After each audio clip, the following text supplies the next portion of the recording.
बड़े स्टार महोदय, जब तक अहिंदी भाषी हिंदी को हृदय से स्वीकार नहीं करते, तब तक वह राष्ट्रभाषा का स्थान नहीं पा सकती।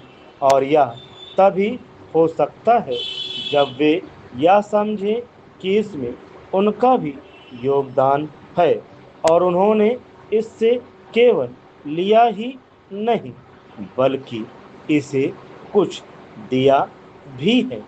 और उन पर कोई दूसरी भाषा लादी नहीं गई है, बल्कि यह उनकी ही भाषा है।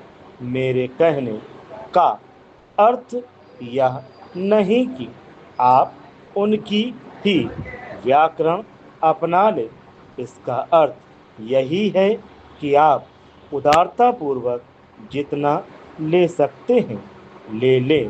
भाषा इसी प्रकार बन सकती है। यह भी आवश्यक नहीं है कि उसको स्वीकार करने पर आप वही लिखना आरंभ कर दें, परंतु जो वे लिखें उसको आप गलत न समझें। आज किसी भी भाषा का रूप वही नहीं है जो उसके प्रारंभिक काल में था। उसमें परिवर्तन होता रहता है। हिंदी के इतिहास में भी आपको यही बात मिलेगी। मैं हिंदी का कोई विद्वान नहीं हूँ, पर मैं अपने अनुभव से कह सकता हूँ कि उसमें भी पिछले 500-600 वर्षों में बहुत अंतर पड़ा है तथा पहले की और आज की हिंदी में काफ़ी अंतर है। इसलिए नवयुग में जब वह देश की भाषा बनने जा रही है, तो उसमें थोड़ा अंतर करना भी पड़े तो वह स्वीकार कर लेना चाहिए, जिससे उसका अन्य प्रदेशों के लोगों के साथ मेल बैठ जाए। कई अहिंदी भाषी लोगों ने भी हिंदी की काफ़ी सेवा की है। आपके राज्यपाल महोदय अहिंदी भाषी हैं और इन्होंने अपनी भाषा की बड़ी सेवा की है।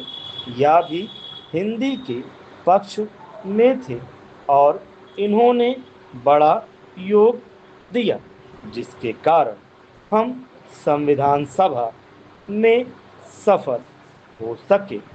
इनका भी यही विचार है जो मेरा है।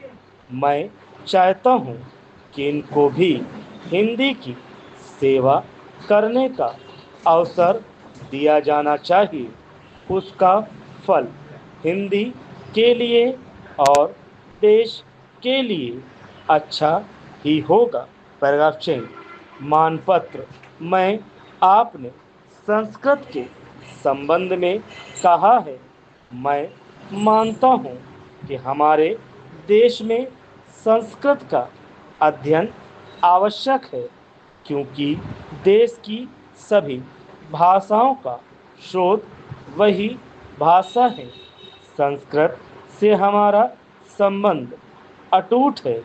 इसकी पढ़ाई लिखाई कम हो गई है। यह हमारे लिए दुख की बात है। मैं आशा करता हूँ कि इसकी उन्नति होगी।